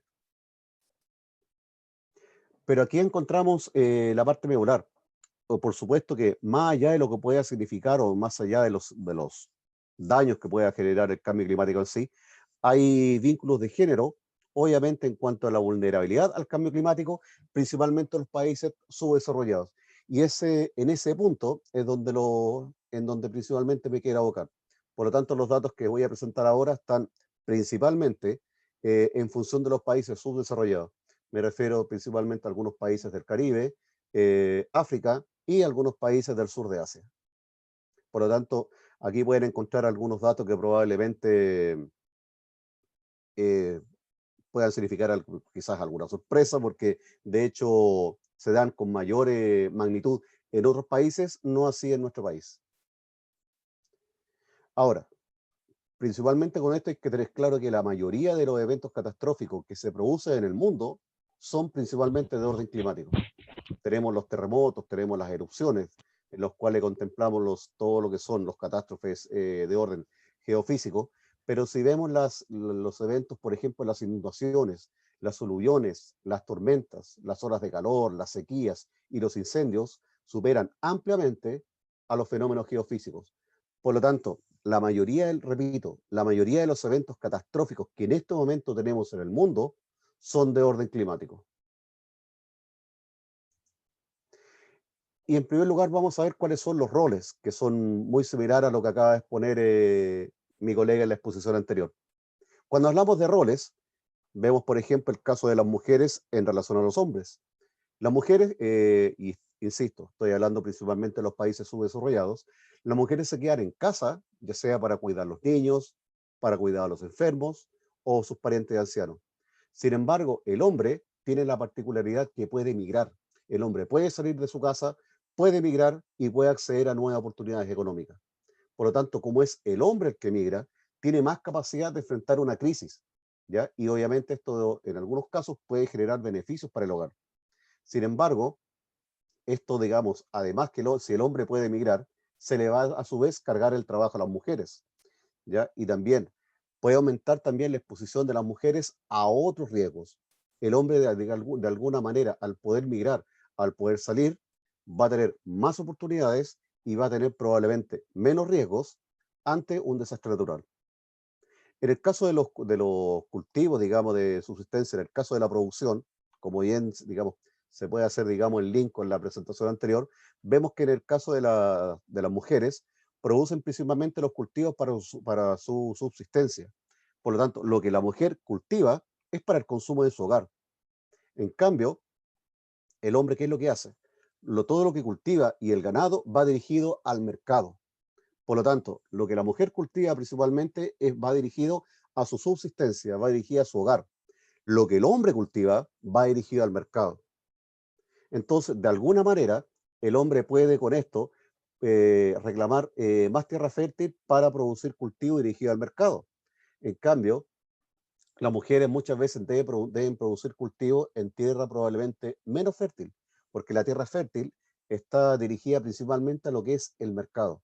Y obviamente como son suelos de menor calidad, pensemos por ejemplo, un suelo tipo 2, tipo 3, en este caso para los hombres, y un suelo tipo 5, quizás tipo 6 para la mujer, lo hace mucho más vulnerable en caso de una catástrofe climática. Y las mujeres, por ejemplo, son responsables de la preparación y el almacenamiento de la comida. En cambio, el hombre es responsable, ¿no es cierto?, de la venta de productos y también la venta de ganado. Y ahí hay un cambio. Vemos que la variedad climática afecta la preparación, por ejemplo, de comida, todo lo que es el monto del agua y madera, combustible, y puede afectar las producciones de comida en eventos extremos. Significa que en sus tres roles, tanto en la casa como en la producción, como en lo que significa la venta de elementos, el hombre, obviamente, tiene muchísima ventaja, dado, digamos, por esta estructura piramidal y patriarcal que aún existe en muchos países del mundo. Si lo vemos desde el punto de vista de los recursos, en cambio, vemos que la mujer tiene menos ingresos. Esta es una cosa que no cambia en todos los países desarrollados. Y tiene más tendencia a ser dependiente económicamente. El hombre, en cambio, como tiene mayor ingreso, tiene más tendencia a ser propietario de la tierra, tiene otros activos y tiene mayor independencia económica. Por lo tanto, los hombres tienen más dineros, tienen más activos que las mujeres. Por lo tanto, al tener más activos, el hombre de alguna manera tiene mayor capacidad para enfrentar los tiempos difíciles. Y de alguna manera se le hace más fácil poder subsistir cuando ya sea, hay problemas económicos o hay problemas ambientales. Por tanto, cuando hay un problema, por ejemplo, económico o un problema ambiental, desde el punto de vista del ingreso, siempre las mujeres son las más perjudicadas. Y también es un tema que también se mencionó, las mujeres tienen menos acceso a la educación y a la información. El hombre, en cambio, tiene más acceso a la educación, más acceso a la información. Y esto, por supuesto, es clave para poder manejar todos los riesgos climáticos. El hombre tiene más tendencia a estar mucho más informado, sabe cómo usar esa información y, por lo tanto, tiene más capacidad para poder adaptarse. Y la toma de decisiones, por supuesto que no es mejor. La mujer tiene menos control de las finanzas familiares y de otros activos. El hombre tiene más control de las finanzas. Por lo tanto, sin control en finanzas familiares y recursos, la capacidad de las mujeres para gestionar riesgos por medio de, por ejemplo, la diversificación de cultivo, el almacenamiento de comida o semilla o la capacidad de ahorro es muy limitada. La mujer tiene muy poca participación en lo que es la política comunal. En cambio, el hombre tiene más participación. Significa que tiene mayor poder de decisión en las políticas comunales. Este se ve principalmente en los países los países del sur de Asia, donde la mujer, digamos, la participación de la mujer en política comunal es prácticamente nula. Los hombres, por lo tanto, tienen tendencia a tener más influencia en la gobernanza local. ¿Por qué? Porque pueden promocionar políticas y programas que posiblemente no apoyan los derechos ni la prioridad de las mujeres, pero sí pueden tener mayor influencia y tienen mayor capacidad de decisión en políticas que los benefician directamente a ellos. Y las mujeres, por supuesto, enfrentan restricciones culturales de movilidad. En cambio, los hombres enfrentan pocas restricciones culturales de movilidad. Por ejemplo, hay muchos países donde las mujeres no pueden de alguna manera acceder a cursos superiores a los cuales el hombre sí puede acceder. Por lo tanto, la movilidad tanto económica, la movilidad educacional y la movilidad social es mucho mayor del hombre. Y la movilidad es clave tanto para acceder a información como a servicios. Y es fundamental también para huir de los peligros que pueden causar, por ejemplo, eventos extremos como por ejemplo las inundaciones.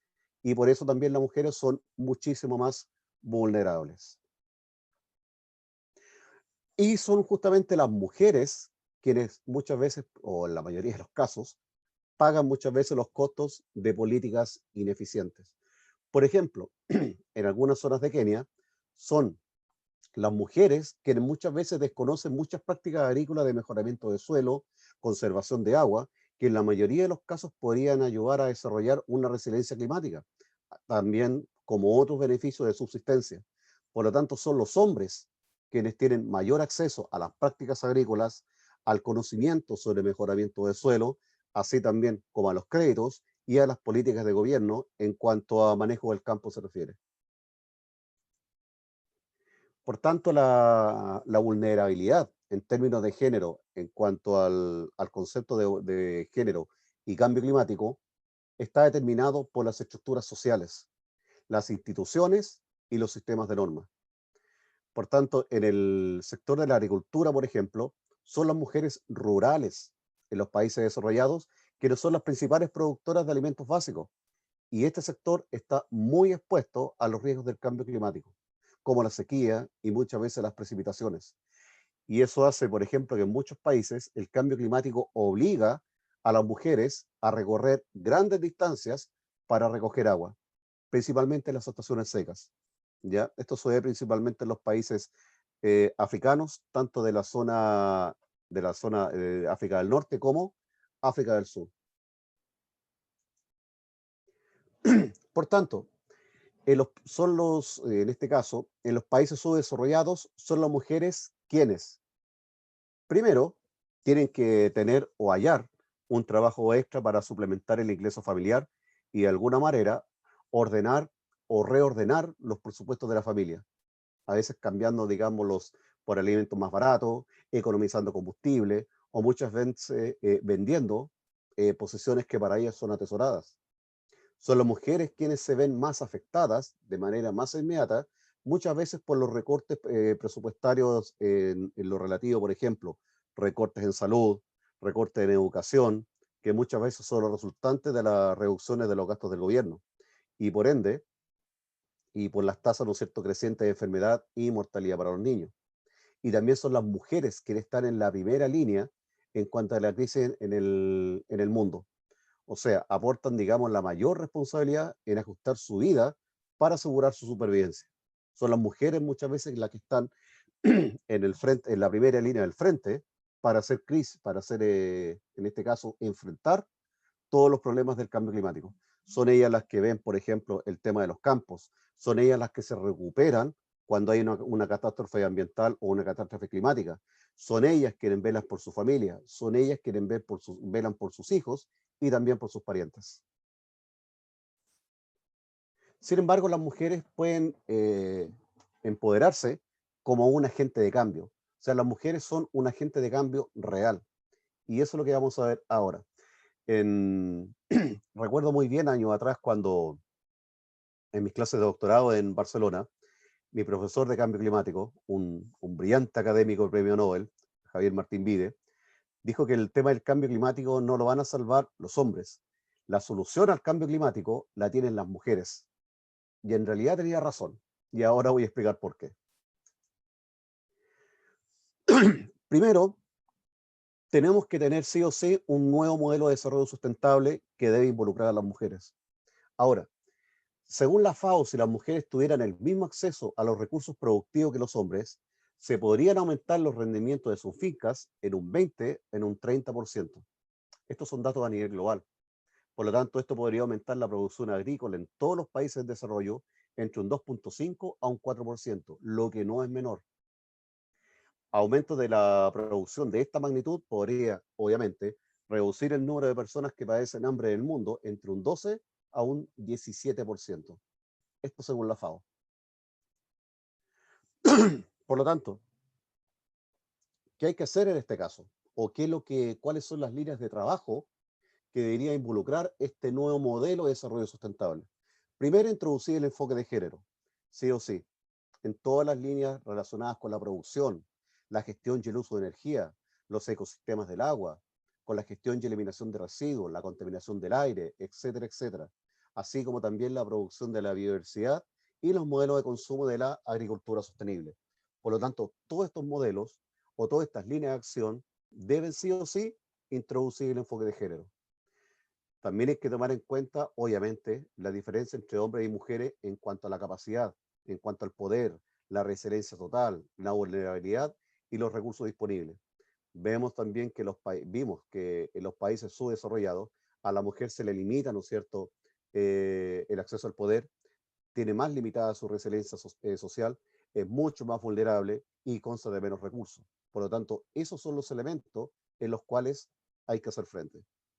También hay que aplicar aquí una evaluación de impacto de género en las subvenciones, por ejemplo, a proyectos en la lucha contra el cambio climático, que no solamente sean los hombres, sino que sean las mujeres quienes reciban las mayores subvenciones, principalmente en el campo agrícola, valorando, por ejemplo, cuestiones como el análisis del territorio, la población afectada, y esto obviamente desagregado por sexo, porque eso, digamos, da la información real.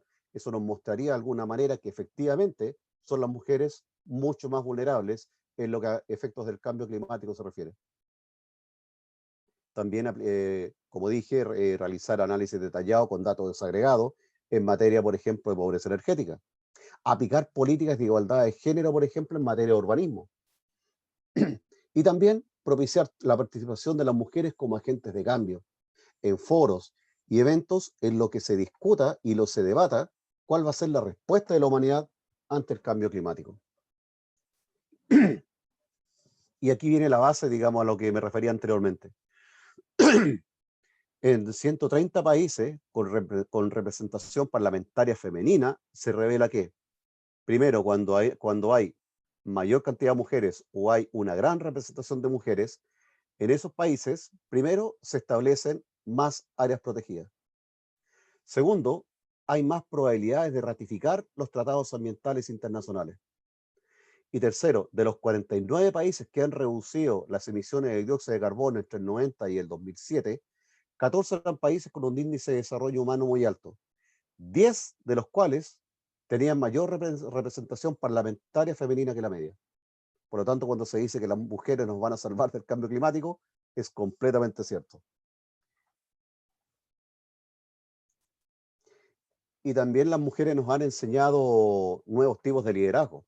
Por ejemplo, tenemos el caso de Jacinta Ardern, Michelle Bachelet, o el caso de Erna Solberg, en el caso de como primera ministra de Noruega. Generalmente en América Latina, como dice Gabriel Salazar, el latinoamericano es muy paternalista. Hemos estado acostumbrados históricamente a gobiernos de carácter, gobiernos fuertes, presidentes de tipo patriarcal, digamos, que de alguna manera ejercen el liderazgo fuerte. Y sin embargo, las mujeres nos han enseñado que hay otro tipo de liderazgo. Tenemos, por ejemplo, el caso de Michelle Bachelet, que independiente, digamos, si se es o no adherente, o quizás se puedan tener con ella absoluta y legítimas diferencias, ¿ya? No es el punto al cual me estoy refiriendo, sino que solamente en cuanto a liderazgo, ¿ya? Ha sido digamos, la gran líder de la centroizquierda chilena en los últimos 15 años. Y vemos que su liderazgo en comparación al liderazgo, porque por ejemplo tenía Ricardo Lagos, es absolutamente distinto. Generalmente cuando se piensa en liderazgo femenino se piensa en los liderazgos clásicos, como Golda Meir o por ejemplo el liderazgo duro que tenía Margaret Thatcher. Pero sin embargo las mujeres nos han enseñado que hay nuevos tipos de liderazgo. No ese liderazgo común y corriente al cual, repito, estamos acostumbrados los latinoamericanos. Las mujeres nos han enseñado un liderazgo de tipo feminista. Significa eso un liderazgo no patriarcal, un liderazgo más transversal, un liderazgo más de diálogo, absolutamente distinto al que usualmente hemos tenido por décadas en Chile. ¿Y cuáles son los principales desafíos?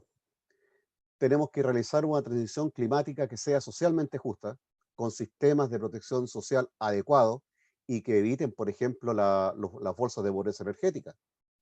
En segundo lugar, tenemos que medir en forma sistemática el impacto diferencial en hombres y mujeres y obviamente elaborar indicadores con información desagregada y que de alguna manera permita realizar un seguimiento de la eficacia de las políticas desarrolladas y su contribución a la igualdad. Y tercero, fomentar la participación paritaria de mujeres y hombres, tanto en el análisis, por ejemplo, para la adopción de decisiones y puesta en marcha de actuaciones que van a ser tanto a nivel local, ¿no es cierto?, como estatal o internacional. Y el cuarto elemento, que también es muy importante, es cambiar la lógica organizacional, tanto en la estructura gubernamental como estatal. ¿Y a qué me refiero?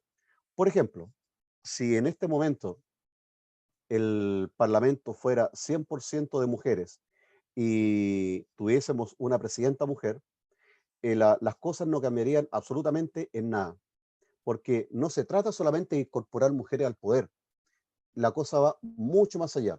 ¿Qué significa?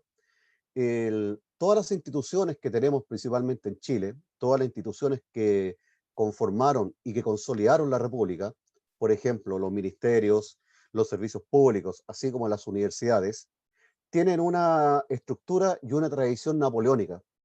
¿Ya? Eso significa que no tiene, significa que las organizaciones no tienen sentido como valor, sino que tienen sentido como utilidad pública o como utilidad social. Por lo tanto, no se mira cuando las instituciones comenzaron a consolidar la República, no se le miró qué valor tenían, sino que lo que se miró es qué utilidad tenían. Y en el caso de las universidades, miraron la ciencia en términos instrumentales y en términos pragmáticos. Por lo tanto, vemos que nuestros servicios, nuestras universidades, nuestra estructura, digamos, gubernamental y nuestra estructura estatal tiene una lógica absolutamente patriarcal, una lógica vertical, donde las personas que están en el nivel superior deciden por lo que están abajo. Por lo tanto, eso es lo que tenemos que cambiar en el futuro. No es solamente, digamos, el problema no se va a solucionar mientras más participación haya de mujeres. La solución tiene que llevar también implícita cambiar toda nuestra estructura organizacional, ya sea gubernamental o sea estatal, cambiar nuestros servicios, cambiar nuestra forma, cambiar nuestras estructuras patriarcales por un sentido mucho más, una estructura mucho más feminista, mucho más transversal, porque eso justamente es lo que genera diálogo y de alguna manera estamos tratando de solucionar problemas del siglo XXI con estructuras patriarcales que vienen del siglo XIX. Muchísimas gracias. Muchas gracias, doctora Araya. Digamos, interesantísimo. Ya hemos tenido dos tremendas exposiciones, muchos antecedentes. La gente en el chat lo ha agradecido. Muchas constataciones interesantes y grandes desafíos, digamos, que nos dejan. Entonces, bueno, estamos bastante avanzados en la hora, pero tenemos tiempo para un par de preguntas. Si es que hay inmediatamente, yo tengo una aquí que escribió el doctor Sierra, digamos, Hugo Percy Sierra. Creo que la pueden abordar los dos mientras hay otras preguntas. Voy a leer lo que pone y yo estoy de acuerdo, por lo tanto, con mayor razón lo voy a leer. Dice, dentro de la seguridad alimentaria debe valorarse y considerarse los productos del océano con proteínas de calidad, la acuicultura sustentable, prácticas que pueden mejor enfrentar el cambio climático. Dice, Chile consume muy poco producto del océano en agricultura, teniendo un gran litoral. Yo creo que, o sea, es muy cierto lo que dice, pero me gustaría agregarle a esa pregunta o poner la pregunta en el contexto de el rol de las mujeres que se nos quedó fuera, creo yo, en el tema de pesca y de recolección, digamos, ¿no? Ahí seguramente Patricio y el doctor Araya nos pueden comentar algo mientras obtenemos algún par de preguntas más de los invitados. Adelante, Patricio, si quieres, y después el doctor Araya le damos para contestar. Bueno, gracias, don Luis. Efectivamente, el tema de la acuicultura, la pesca y todo lo que tiene que ver con nuestra extensa costa tiene que estar considerado necesariamente. Pero ahí yo haría el punto de que por eso es tan importante la soberanía alimentaria, porque la seguridad alimentaria se encarga de asegurar de que haya alimentos disponibles, pero no específicamente qué tipo de alimento ni su origen. Pero sí la soberanía alimentaria nos permite, además de esos elementos, poder definir cuál es el origen de esos alimentos, cómo incorporamos o fortalecemos lo que ya están en nuestra dieta como chilenos, digamos, de los pescados y mariscos y otros más, que tengan que ver con nuestras costas. También se pueden incorporar algas y otros elementos con distintas proteínas, siempre la lógica de la sustentabilidad. Eso es muy importante, muy interesante. Además, lo que más cuesta para alimentar la población son las proteínas, lo que más cuesta en precio. Lo más barato son los carbohidratos, por eso que hay tanta obesidad y tanta enfermedad. Por eso es interesantísimo. Nosotros con el profesor Sáez trabajamos de un canal agroalimentario y pesquero, donde además nuestra presidenta es una mujer, así que la señora Zoila, que es de la Asociación de Pescadores, la CONAPACH.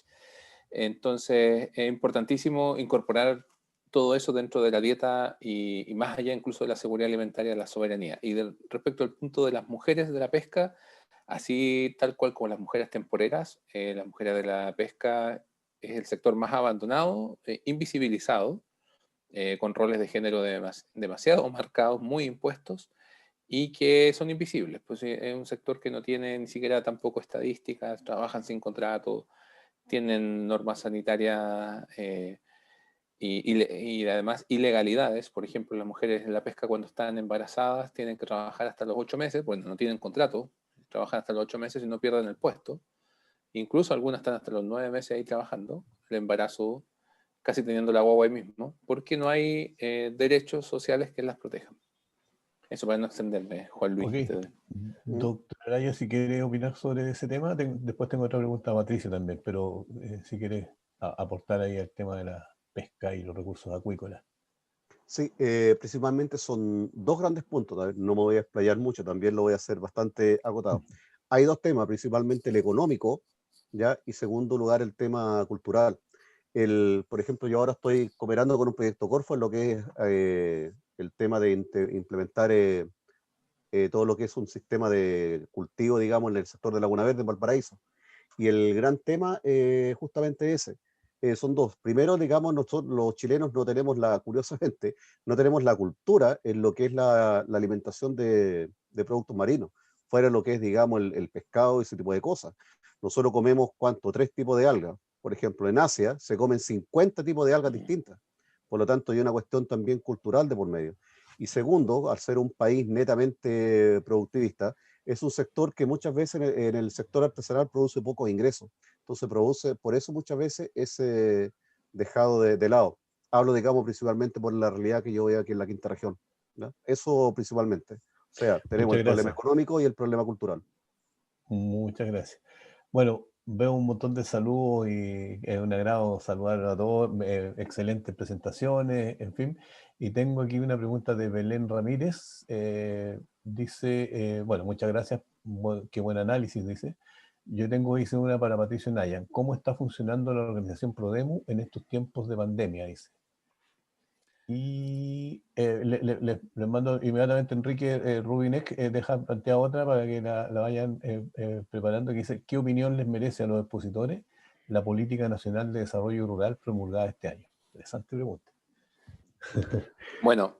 Patricio, preguntan por Prodemu entonces. Bueno, por Prodemu simplemente ha sido bastante complejo este año porque el programa Mujeres Rurales se trabaja 100% en terreno, en el sector rural, con equipos que tenemos desplegados en todo el país. Entonces fue un desafío gigante, porque además INDAP nos restringió ciertas posibilidades de hacer capacitaciones técnicas de manera virtual.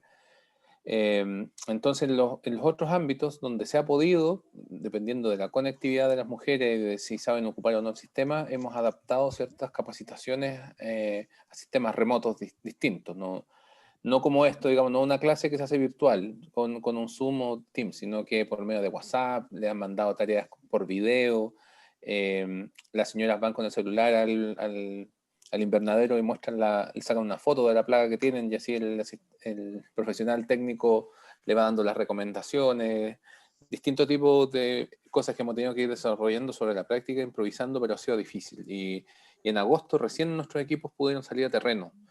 Pero también está el tema de que las mujeres no querían recibir a gente, y además que algunas comunas van en retroceso a cuarentena total. Entonces hemos estado haciendo un seguimiento semanal, comuna por comuna, sacando un reporte de qué comunas van cambiando de fase y cuáles van retrocediendo. Y en base a eso vamos viendo con la señora. Ha sido un trabajo enorme, pero hemos logrado funcionar, pero sí un desafío gigantesco. Estamos más atrasados que un año normal, pero igual vamos sacando la tarea. Y lo otro es que muchas mujeres simplemente desertaron porque no se atrevieron a seguir por el miedo al contagio y porque tienen enfermedades de base, también muchas señoras de edad. Por lo tanto, tuvimos una merma de cerca de 500 mujeres este año. Entonces, lamentablemente no se puede hacer nada. Bien. Con respecto sí. La otra pregunta, la voy a leer de nuevo, dice, ¿qué opinión? Porque se agregó una de Claudio Martínez, dice que la pregunta de Rubinek es ¿qué opinión les merece a los opositores la Política Nacional de Desarrollo Rural promulgada este año? Y Claudio dice que era la misma pregunta que iba a hacer él, pero que agrega que nos enteramos napoleónicamente por la prensa en pandemia encerrados. Así es, por respecto al desarrollo rural. Bueno, primero que para mí no me parece para nada esta política nacional de desarrollo rural. O sea, se hizo entre cuatro paredes. Yo que asesoro las organizaciones campesinas, se había hablado y se había conversado y negociado de que iba a haber participación de las organizaciones campesinas, la cual no hubo. Nos avisaron cuando ya se había mandado al Congreso. Además, no integra nada de lo que realmente se necesita. O sea, es un modelo agroexportador escrito en un documento. No tiene el real desarrollo rural ni territorial que se requiere, que parte por efectivamente una regionalización, empezar a hacer levantamientos regionales desde los campesinos, desde las organizaciones, ver las posibilidades productivas, meter lo que mencionábamos en toda esta conversación de la seguridad y la soberanía alimentaria, además el enfoque de género. Esta política... Yo mismo le hice la advertencia al que estaba trabajando en esto el año pasado, el encargado de EPA, de que no tenía enfoque de género. Y dijeron, sí, lo vamos a trabajar con el Ministerio de la Mujer. No tiene enfoque de género la política de desarrollo rural. Y para mí es un mal documento. Y como antecedente solamente dejarles de que esto es una obligación de la OSD. Por eso que hicieron cualquier cosa y lo mandaron, porque ya se les acabó el plazo y como Chile pertenece a la OSD, tiene que cumplir, lo mandaron. Pero esto no tiene ni pies ni cabeza, además, ni siquiera es que sea una mala política, sino que no tiene sentido. Si ustedes la revisan, además que es demasiado breve, ni siquiera involucra al INDAP y ni profundiza en el rol del INDAP, que es el agente principal que maneja la política agraria en Chile. Y, por ejemplo, incluye también el tema de la pesca, metieron a la pesca, pero no participó nadie del Servicio Nacional de la Pesca. Entonces, para mí es desastrosa. Eso. No sé, doctora Araya, si tiene opinión ahí también. Sí. Sí, cuando se promulgó esta ley yo tenía bastante esperanza también que fuera algo más, algo mucho más completo. Una de las cosas que a mí me gustaba o de alguna manera me seducía, digamos, esta ley, cosa que no se había visto antes, era que tenía desarrollo territorial integrado. Digamos, esa fue la forma con la cual se vendió y vemos que no tenemos, digamos, no hay desarrollo territorial integrado en Chile, ¿ya? Ni siquiera tenemos desarrollo territorial. Entonces, que nos ofrecieran desarrollo territorial, además integrado, era en realidad una cosa tremendamente valiosa, por lo que de alguna manera empecé a ver o a visualizar en parte el documento. Y también otro punto interesante que decía que esto, digamos, iba a ser no centralizado, sino que también esto iba a ser independiente del lugar donde las personas se encontraran. Y eso hacía que la ley fuera bastante seductora. Pero después, a medida que se fueron dando las cosas, también, digamos, vi que se hizo entre cuatro paredes y obviamente no tenía las expectativas que se habían dicho inicialmente. Por lo tanto, hay mucho que arreglar ahí. Y bueno, y eso que la directora de EPA es mujer, digamos, ¿no? Pero parece que claro. Se lo comió otros temas ideológicos. Bien. Bueno, de hecho lo dijeron muy bien aquí en el chat, nos enteramos napoleónicamente. Exactamente. Bien, por ahora no tengo más preguntas, ha sido una tremenda jornada. Voy a agradecer a los dos expositores y también a todos los participantes. Esperamos, digamos, que les haya servido mucho y bueno, justamente estamos con una gran tarea, digamos, ¿no? que es la nueva constitución, sobre todo apoyar a los constituyentes, los y las constituyentes, digamos, y espero que alguno de ustedes sí lo cumpla y sí sea, digamos, y si no, hay que presionar, apoyar, aportar con los temas, porque a veces los temas no se tratan nomás, digamos, ¿no? Creo que tengo otra pregunta aquí. El país, Percy, ¿no? Nos dice, o sea, el país hoy no tiene políticas públicas de desarrollo territorial integrado, en que deben actuar distintos ministerios, Minagri, Ministerio de Medio Ambiente y otros, ¿no? Así es decir, le están contestando. Bien, profesora doctora Eugenia Dos Santos, le voy a pedir yo que usted haga el cierre, digamos. Me imagino que eso es lo que viene ahora. Ya hemos tenido una gran jornada. Por favor, la dejo para que usted nos despida. Muchas gracias. Bueno, yo estoy muy contenta con este segundo conversatório de Revalora. Revalora en realidad es una inspiración del señor Luis Saiz, que me inspiró también para crear esa red en la cual de forma transversal pudiéramos discutir temáticas de soberania alimentaria y todas las aristas que están involucradas ahí.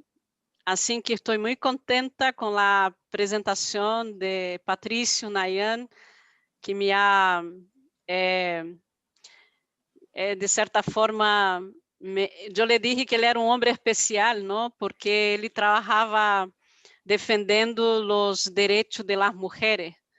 Y llegó a la conclusión que así es, porque todos me decían que íbamos a hablar de géneros y que habíamos invitado 2 hombres, ¿no?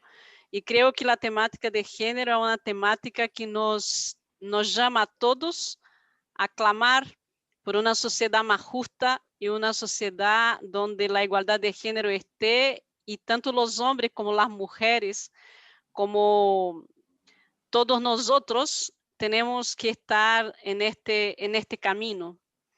Desde ese punto, y pido disculpas si yo no digo todes, ¿no? Si yo no digo sobre homosexuales, si yo no digo sobre los transexuales, que son esta gran promesa de la sociedad moderna, que nos has dicho desde sempre que seríamos pueblos civilizados, e nós aún estamos peleando por espaços de tão pouca generosidade, que solamente nos traería, si fuéramos uma sociedade mais justa, este elemento, ¿no?, de humanidade que temos que ter, e aún temos que sobreviver enfrentando personagens tão difíceis de compreender, que essa promessa de civilidade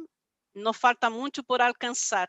E é a igualdade de gênero, é a igualdade de pensar, é a dignidade. Então, se neste momento, ¿no?, eu quero solamente dizer muitas graças ao professor Luis, que eu creio que ele já pode ter um diploma de moderador de lujo, porque realmente é um lujo tê-lo. A Patrício, muitíssimas graças. E a Juan, que é meu companheiro, meu colega, que eu lo conosco. Nós trabalhamos uma disciplina em bacharelato que se chama Tecnologia e Sustentabilidade. Eu, desde minha sociologia, colocando os enfoques a nossos estudantes sobre educação ambiental.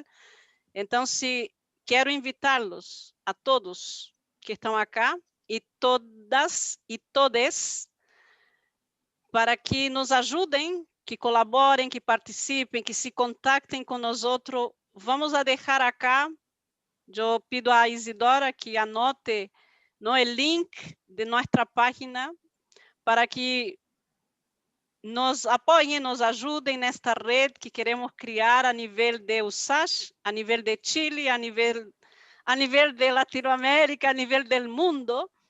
Já temos muitos amigos em muitos lugares, em meu país principalmente. Todos estão muito contentes com essa iniciativa, assim que agradecer-lhes. Perdone-me se me demorei um pouquinho, é que estou bastante emocionada, costumo me emocionar, pero las 2 exposiciones realmente me dejaron muy felices, y prometo a ustedes que tendremos outros conversatórios e estarão invitados com muito gosto, ou seja, estarei muito feliz de invitá-los a que participem. Ao senhor Henrique Rubneck, Hugo Bersi, que eu sei que são de la USACH. Também agradecer a Sara Gonçalves, de bacharelato, que estuvo aqui nos acompanhando, uma mulher que também entende de gênero, e que numa próxima oportunidade também quiser atender. A Belém Ramírez, de La Vogalia, muitíssimas graças, vamos estar trabalhando. A Camilo Munhoz, que é nosso practicante, porque Revalora já tem praticante, ¿eh? Então, quero agradecer a todos. Muitíssimas graças. a todos os chiquitos aí, Cristina Toro também, que nos acompanhou acá. Espero não haver decepcionado a ustedes com essa invitação e estou segura que ustedes estiveram contentos. Gracias. Bueno, muchas gracias a todos y a todas que están ahí dándonos los saludos. Felicitaciones, profesora. Vamos avanzando. Que estén muy bien. Buenas noches. Muchas gracias. Buenas noches. Buenas noches. Muchas gracias. Buenas noches, excelente presentación. Gracias, gracias. Gracias. Chao, chao. Chao. Adiós.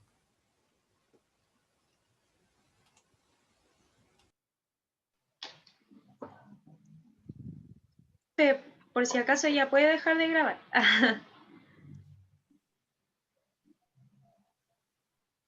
Entonces, disculpen, es revaloras.usach.cl, ¿no? Sí. Sí. Ya. ¿Y eso es de qué facultad? ¿De humanidades, bachillerato? ¿De dónde? De bachillerato de la Facultad de Tecnología y Ok. BACH. Somos